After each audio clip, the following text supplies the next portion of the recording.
국민의힘 국회의원 나경원입니다. 존경하는 국민 여러분, 그리고 언론인 여러분, 민주당의 헌법재판소 압박 회유, 정치재판 겁박이 도를 넘고 있습니다. 게다가 더 충격적인 것은 이재명 민주당 당대표의 공개 협박입니다.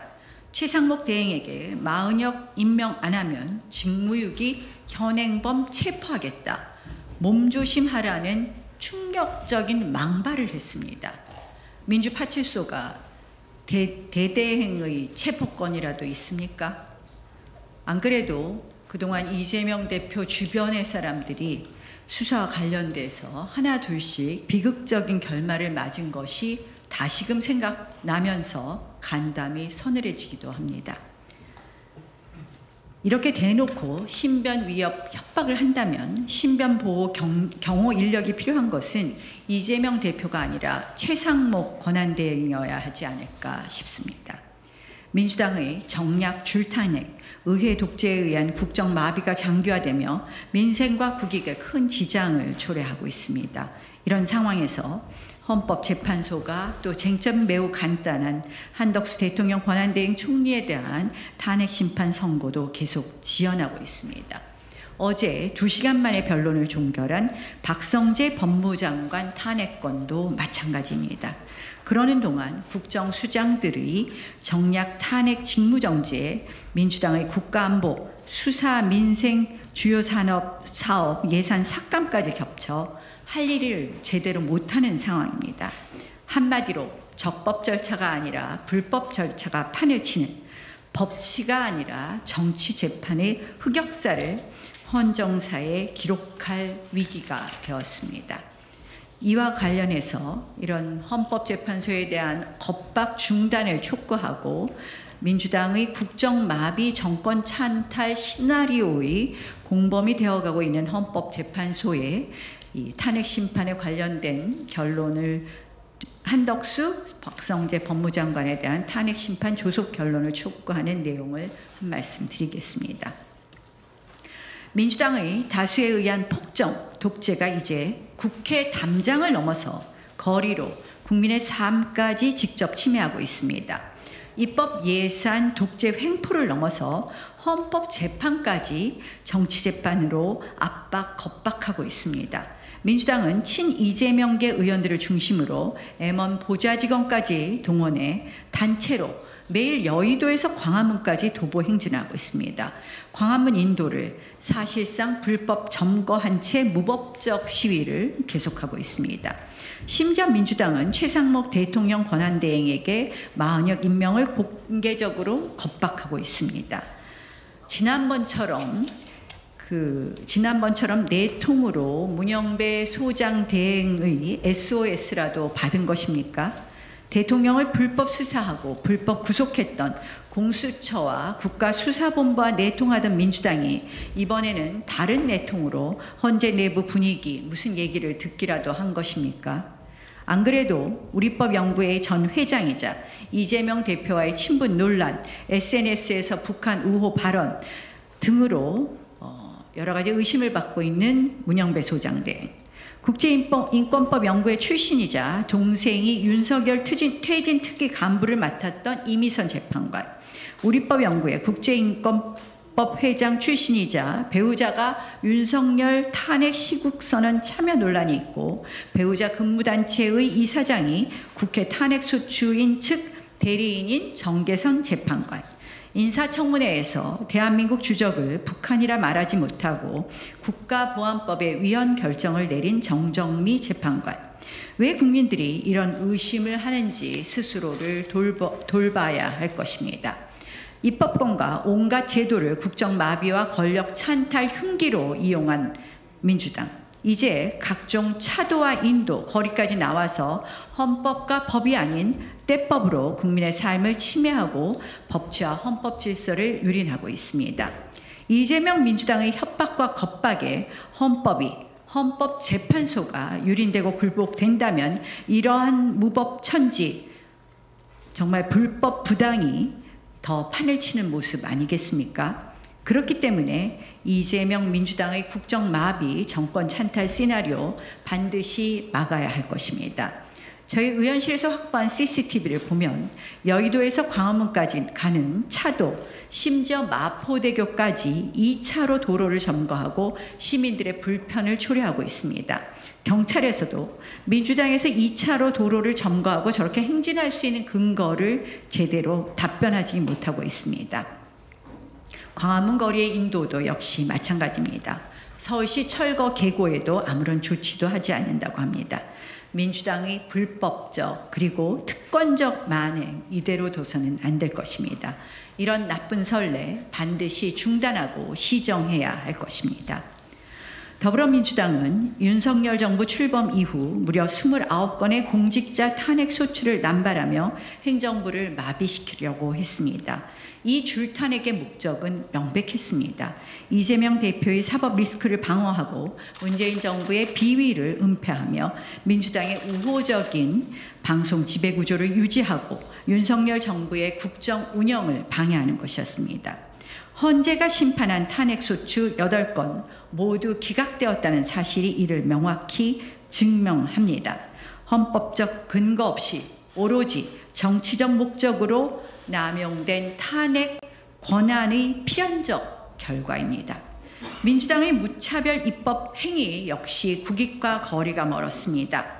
정부를 공격하기 위한 특검법 그리고 선심성 입법으로 국가의 미래에 부담을 안기는 법안들이 대부분이었습니다. 민주당은 폐기된 법안을 발의하고 또 발의했습니다. 이 과정에서 윤석열 대통령은 탄핵 소추되기 전까지 25차례나 거부권을 행사할 수밖에 없었습니다. 또한 거듭 강조했던 것처럼 민주당의 이러한 여야 합의 없는 다수결 표결 강행 일당 독재는 유효한 국회 의결이라고도 할 수 없습니다. 의사 일정과 안건 상정 처리를 교섭단체 간 합의로 하는 것은 국회의 오랜 불문 관습법임에도 불구하고 이를 무시한 일방적 표결 처리를 민주당이 횡행시키고 있는 것입니다. 거듭 말씀드리지만 각 상임위와 소위 단계에서 이견이 있는데도 표결로 강행한 사례는 18대 국회는 44건, 19대 10건, 20대 7건, 그리고 21대 민주당이 다수당을 차지한 21대 국회에서 64건으로 늘어나더니 22대 국회에서는 불과 9개월 만에 117건으로 급증했습니다. 이 추세라면 22대 국회 4년 임기 동안 624건 이상을 합의 없이 거대 야당 단독 처리가 예상됩니다. 이것이 바로 정말 심각한 헌법 위반 내란 행위라고 할 수 있지 않겠습니까?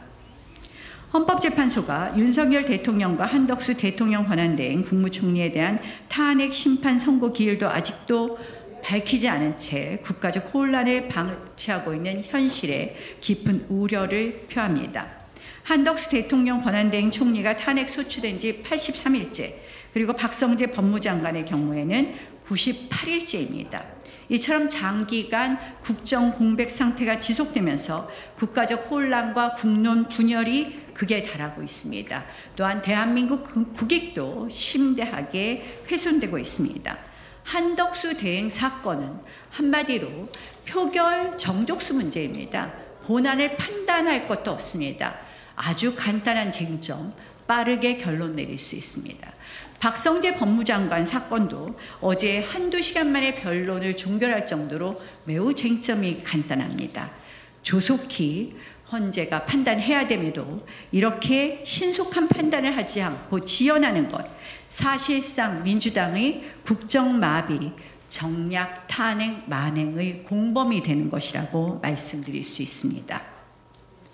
법치주의, 적법 절차 및 헌법적 가치 수호에 역사적으로 큰 기여를 한 바 있는 미국 연방대법원의 판사 펠릭스 프랑크푸르터는 이렇게 말했습니다.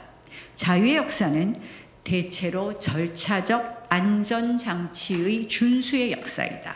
한마디로 법의 내용, 실체적 정의만큼이나 법이 집행되는 방식, 절차적 정의도 매우 중요하다는 것입니다. 절차가 실체를 지배한다는 것이죠. 적법 절차의 원칙은 자유민주주의, 법치주의 국가에서 어떠한 경우에도 양보할 수 없는 헌법의 근간입니다. 그러나 이번 탄핵소추 재판 과정에서 적법 절차의 원칙은 철저히 무시되었습니다. 단 하나의 절차 위반조차 있어서는 안 될 헌법재판소에서 사실상 거의 모든 절차가 총체적으로 절차적 적법성을 준수하지 않았습니다. 적법 절차가 아닌 불법 절차, 무법 절차였습니다. Due process of law가 아닌 자의적 절차, 무법 절차였습니다.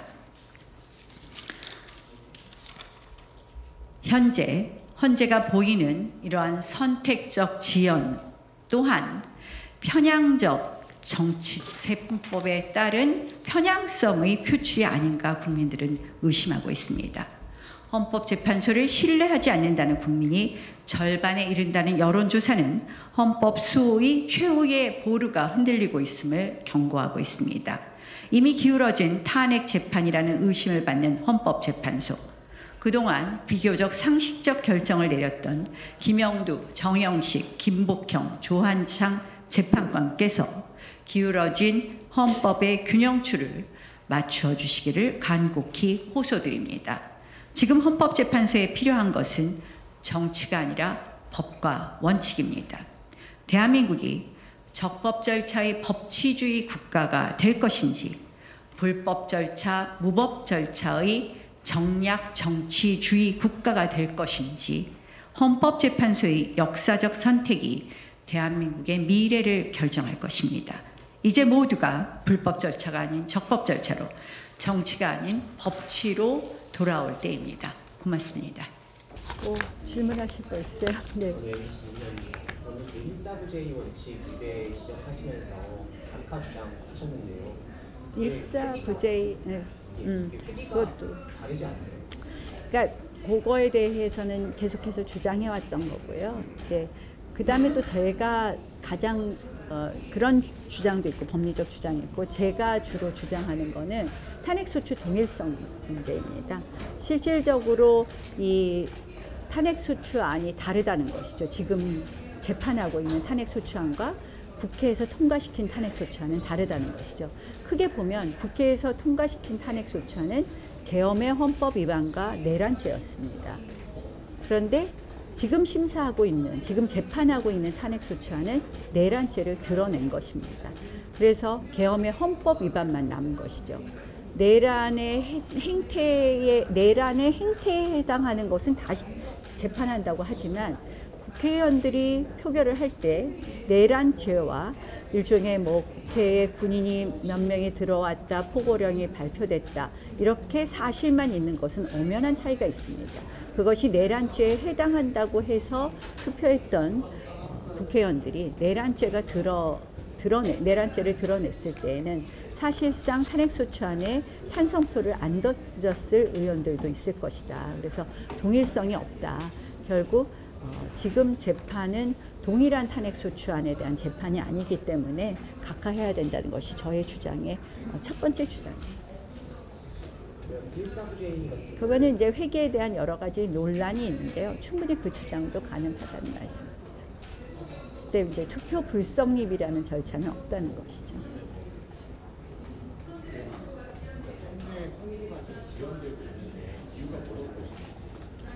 헌재의 선고가 지연되고 있다는 것은 그만큼 논의해야 될 쟁점이 많다는 것이고요. 그 쟁점에 대해서 합치된 의견보다는 다양한 법률적 견해들이 표출될 수 있는 것이라는 것이죠. 그 핵심 중에 하나가 저는 Due process of law라고 말씀드릴 수 있습니다. 조금 전에 말씀드린 가장 본안을 재판하기 전에 과연 이것이 유효한 탄핵소추안으로 지금 재판할 수 있는 것이냐, 동일성이 있느냐부터 시작해서 아마 많은 쟁점이 있다고 생각을 합니다. 저희가 한 10가지 정도의 이미 헌법재판 과정에서의 절차의 위반도 지적했었습니다. 또 소송 지휘권의 남용도 지적했습니다. 뭐 기록 송부 요청 부분이라든지 또는 송달 직후에 이 재판기일을 지정한 것부터 시작해서 기타 증거에 관한 증거 능력 문제라든지 여러 가지를 그동안 계속해서 지적해왔고 그것이 다 모두 하나하나가 다 쟁점이 되는 것 아닌가 이렇게 보고 있습니다. 의원님께서 듀 프로세스에 대해서 적법절차 그걸 강조하시는데 이번 그 계엄 성토는 국무회의 같은 것에 듀 프로세스가 잘 지켜지셨다고 보시나요? 제가 드리는 말씀은 계엄의 헌법 위반 부분에 대한 논의를 드리는 게 아니라 지금 탄핵 이후에 이 재판 절차에 대해서 드리는 말씀입니다.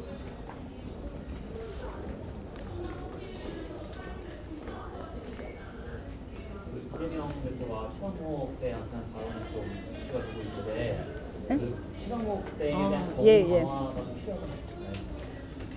필요하다고 정말 야당 대한민국 일당인 제1야당의 당대표가 하신 발언이라고 믿기에는 굉장히 믿기 어려운 그런 망언이었다고 생각을 합니다. 몸조심해라. 이 단어를 과연 쓸 수 있는 것인가? 제1야당의 당대표의 단어라고 또 발언이라고 믿기 어려운 발언인데요. 저는 사실 이 정도라면 그동안 뭐 정말 이재명 대표 주변의 대장동 사건까지 상상이 되면서 최상목 대행이 정말 몸조심해야 되는 것 아닌가 이런 생각까지도 하게 되었습니다. 참 안타깝고 우픈 현실이다 이렇게 말씀드립니다. 네? 유탐사 김시몽 기자입니다. 헌재에서 위헌 결정이라고 나왔는데 계속 마은영 임명하지 말아야 된다는 입장이 계속 해야 된다. 헌재 위헌 결정에 대해서 바로 따라야 되느냐 이런 부분에 대해서는 명확한 규정이 없습니다. 특히 저희는 마은영 헌법재판관의 임명에 관한 헌재 결정에 대해서 저희가 헌재 결정이니까 구구하게 비판은 하지 않겠지만 실질적으로 이 헌재 결정은 국회의 프로세스를 잘 모르는 재판관들의 결정이었다고 생각을 합니다. 제가 그래서 두 번째 탄원서를 쓰기도 했는데요. 왜냐하면 마은영 헌법재판관을 임명하라는 것은 국회가 그동안 3명의 헌법재판관을 하나 여당 하나 야당 하나 여야 합의로 하나 임명하는 것에 관행에 반하는 결정이었고요. 그 다음 두 번째로는 반하는 마은영 후보 제청이었고요. 두 번째는 헌재에서도 사실 4명인가 3명의 재판관들이 4명인가 3명인가 제가 지금 조금 헷갈리는데 뭘 얘기했냐면 국회의장이 과연 이 권한쟁의 심판 청구를 할 권한이 있느냐 없느냐가 논의된 것에 대해서 처음에는 이 권한이 없다라고 주장하는 재판관들이 있었습니다. 그 재판관들이 나중에 국회의장이 권한쟁의 심판 청구를 할 수 있는 권한이 있다고 판단한 것은 마은영 임명 촉구 결의안이라는 걸 국회가 통과시켰다. 그렇기 때문에 이거는 국회의장한테 권한쟁의 심판 청구 권한을 준 것이다. 이렇게 해석을 했는데요. 아시다시피 마은영 임명 촉구 결의안은 그날 아침에 운영위에 민주당이 일방적으로 내놓고 우리 당 의원들은 모두 퇴장할 때 통과시켰어요. 본회의에도 민주당이 일방적으로 올린 겁니다. 한마디로 국회 표결을 가장했지만 사실상은 민주당 일방 표결이기 때문에 여기에 완벽한 효력을 준 헌법재판소의 결정에 대해서는 심한 유감을 표시한다. 그런 말씀을 드립니다. 뭐 특별히 더 질문하실 거 없으시죠? 네. 이석해도 되겠습니까? 네. 고맙습니다. 네.